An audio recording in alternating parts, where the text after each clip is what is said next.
नमस्कार, मेरा नाम मेका गोवर्धन रेड्डी है। देखिए, हम राजनीति को नारों और भाषणों से आगे जाकर देखते हैं।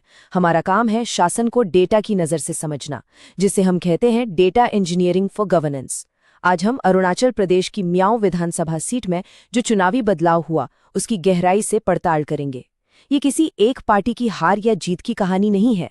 नहीं, ये समझने की कोशिश है कि जमीन पर लोगों की जो जरूरतें हैं और जो राजनीतिक व्यवस्था है, उनके बीच का रिश्ता वो कैसे बनता है और कैसे बिगड़ जाता है। मकसद सिर्फ एक है, लोगों की जिंदगी को बेहतर बनाने के लिए एक ठोस ब्लूप्रिंट तैयार करना। किसी भी विश्लेषण की शुरुआत होती है जमीन को समझने से, और म्याऊं की कहानी एक ऐसे मजबूत किले की कहानी है जिसे दशकों तक कोई भेद नहीं सका। लेकिन राजनीति में आप जानते हैं, कोई भी किला हमेशा के लिए नहीं होता। जब कोई इतना मजबूत गढ़ ढहता है तो उसकी वजह सिर्फ एक चुनाव की घटनाएं नहीं होती। नहीं, वजहें सालों से जमीन के नीचे धीरे धीरे पनप रही होती हैं। हमारी ये जांच उन्हीं छिपी हुई वजहों को सामने लाने के लिए है। एक सेफ सीट का हाथ से फिसल जाना हमेशा सिस्टम में आई एक बड़ी दरार का साफ संकेत होता है। तो हमारा पूरा विश्लेषण म्याऊं पर ही केंद्रित है, जो अरुणाचल प्रदेश के चांगलांग जिले में आता है। ये एक अनुसूचित जनजाति के लिए आरक्षित सीट है। यहाँ ज्यादातर तांगसा समुदाय के लोग रहते हैं, जिनकी अपनी एक बहुत खास संस्कृति है, अपनी भाषा है, अपना इतिहास है। यहाँ की जो अर्थव्यवस्था है, लोगों की रोजमर्रा की जिंदगी है, वो खेती और जंगल से सीधे तौर पर जुड़ी हुई है।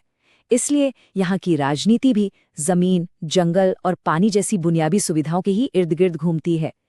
इस विश्लेषण के लिए म्याऊं हमारे लिए एक प्रयोगशाला की तरह है। चलिए अब इस पूरी पहेली के केंद्र में आते हैं। सोचिए, 1995 से 2014 तक, यानी पूरे 25 साल, इंडियन नेशनल कांग्रेस ने यहां से लगातार 5 विधानसभा चुनाव जीते। 25 साल मतलब एक पूरी पीढ़ी का समय। जाहिर है, इस दौरान पार्टी ने क्षेत्र के लोगों के साथ एक बहुत गहरा रिश्ता बना लिया था। लेकिन 2019 में ये सारा समीकरण, ये पूरा हिसाब किताब ही पलट गया। तो सवाल ये नहीं है कि कांग्रेस क्यों हारी, असली सवाल ये है कि वो कौन सी ताकतें थीं, वो कौन सी वजह थीं जिन्होंने 25 साल के इस भरोसे को तोड़ दिया और एक नए राजनीतिक सच को जन्म दिया। देखिए, भावनाएं और धारणाएं, ये सब राजनीति का एक हिस्सा हैं, बिल्कुल हैं। लेकिन सच तो हमेशा आंकड़ों में छिपा होता है। आंकड़े कभी झूठ नहीं बोलते।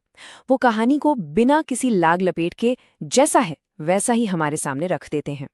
तो अब हम उन आंकड़ों को देखेंगे जिन्होंने म्याऊं के इस राजनीतिक भूचाल की असली तीव्रता को दर्ज किया था। 5, ये सिर्फ एक नंबर नहीं है, ये राजनीतिक स्थिरता और प्रभुत्व का एक बहुत बड़ा प्रतीक है। अब सोचिए, 1995 से लेकर 2014 तक कांग्रेस का वोट शेयर लगातार 50% से ऊपर बना रहा। इसका सीधा मतलब है कि हर 2 में से 1 वोटर मजबूती से पार्टी के साथ खड़ा था।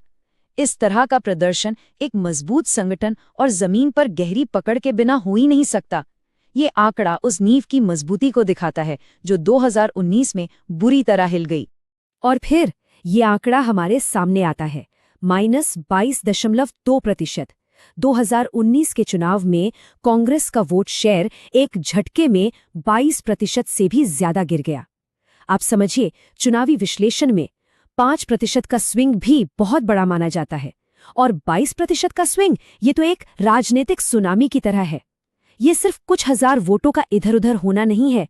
नहीं, ये एक बहुत बड़े सामाजिक और राजनीतिक बदलाव का साफ संकेत है, और हमारा काम इसी बदलाव की जड़ तक पहुंचना है। ये जो टेबल है, ये पूरी कहानी को एक फ्रेम में दिखा देती है। आप खुद देखिए, 1995 से 2014 तक कांग्रेस की जीत का अंतर कितना बड़ा है। बीजेपी उस समय तो मुकाबले में कहीं थी ही नहीं, लेकिन 2019 में देखिए क्या होता है। कांग्रेस का वोट शेयर धड़ाम से गिरकर 37.6% पर आ जाता है और बीजेपी 61.5% के प्रचंड बहुमत के साथ जीत जाती है। ये कोई रातों रात हुआ चमत्कार नहीं था, ये एक प्रक्रिया का नतीजा था। हाँ, 2024 में कांग्रेस ने थोड़ी वापसी जरूर की, लेकिन बीजेपी अपनी मजबूत स्थिति बनाए रखने में कामयाब रही। ये आंकड़े सत्ता के इस बदलाव का एक स्पष्ट दस्तावेज हैं।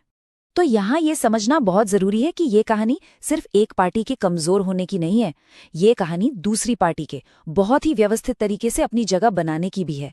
राजनीति में कभी खालीपन नहीं रहता। अगर एक ताकत कमजोर पड़ती है तो दूसरी ताकत उस खाली जगह को भरने के लिए आगे आ ही जाती है। सवाल ये है कि बीजेपी ने ऐसा क्या किया जो कांग्रेस नहीं कर पाई? इसके पीछे एक सोची समझी, एक गहरी रणनीति थी। चलिए अब इस बदलाव का एक सिस्टमिक विश्लेषण करते हैं। मतलब अब हम आंकड़ों से आगे बढ़कर उन ताकतों को देखेंगे जिन्होंने इस पूरे नतीजे को आकार दिया। चुनाव सिर्फ उम्मीदवार नहीं लड़ते, चुनाव संगठन लड़ते हैं, संसाधन लड़ते हैं, नैरेटिव लड़ते हैं और पूरी की पूरी व्यवस्थाएं लड़ती हैं। और यही हमें ये याद रखना जरूरी हो जाता है कि एक स्वस्थ लोकतंत्र में हर आवाज को सम्मान और गरिमा के साथ सुना जाना चाहिए। जानकारी के आधार पर जो सार्वजनिक संवाद होता है, जिम्मेदारी के साथ, वही हमारे संवैधानिक मूल्यों का असली आधार है। सबसे पहले कांग्रेस के अंदरूनी कारकों को समझते हैं। उनकी सबसे बड़ी ताकत क्या थी? 25 साल की सत्ता और तांगसा समुदाय के भीतर उनकी गहरी पकड़। लेकिन कई बार यही ताकत धीरे धीरे कमजोरी बन जाती है। लंबा कार्यकाल अक्सर अपने साथ एक तरह की सुस्ती ले आता है। और उनकी दूसरी बड़ी कमजोरी थी स्थानीय मुद्दों पर एक नया नैरेटिव, एक नई कहानी बनाने में नाकामी। वो अपनी पुरानी कामयाबियों की बात करते रहे जबकि वोटर भविष्य के बारे में सुनना चाहता था। अब जरा बाहरी माहौल को देखिए जो कांग्रेस के नियंत्रण से बाहर था। उनके लिए मौका क्या था? मौका था बीजेपी के खिलाफ सत्ता विरोधी लहर का फायदा उठाना और उन स्थानीय मुद्दों को जोर शोर से उठाना जिन्हें नजरअंदाज किया जा रहा था। लेकिन खतरा कहीं ज्यादा बड़ा था। बीजेपी के पास संसाधनों की कोई कमी नहीं थी। उनके पास नीडा यानी नॉर्थ ईस्ट डेमोक्रेटिक अलायंस का मजबूत साथ था, जो पूर्वोत्तर का एक शक्तिशाली गठबंधन है। और सबसे बड़ी बात, उनके पास विकास और राष्ट्रवाद का एक नया और बहुत आकर्षक नैरेटिव था। ये स्लाइड संसाधनों के इस असंतुलन को, इस फर्क को बहुत साफ तौर पर दिखाती है। एक तरफ थी कांग्रेस, जिसके पास पार्टी की विरासत और स्थानीय जनजातीय संबंधों की ताकत थी। ये भरोसे की ताकत है, जिसे हम सॉफ्ट पावर कह सकते हैं। दूसरी तरफ थी बीजेपी, जिसके पास केंद्रीय पार्टी की पूरी मशीनरी थी, भरपूर फंड था, एनईडीए का संगठनात्मक ढांचा था और केंद्र सरकार का पूरा समर्थन था। ये हार्ड पावर है। 2019 की लड़ाई में बीजेपी की हार्ड पावर कांग्रेस की सॉफ्ट पावर पर बहुत भारी पड़ी।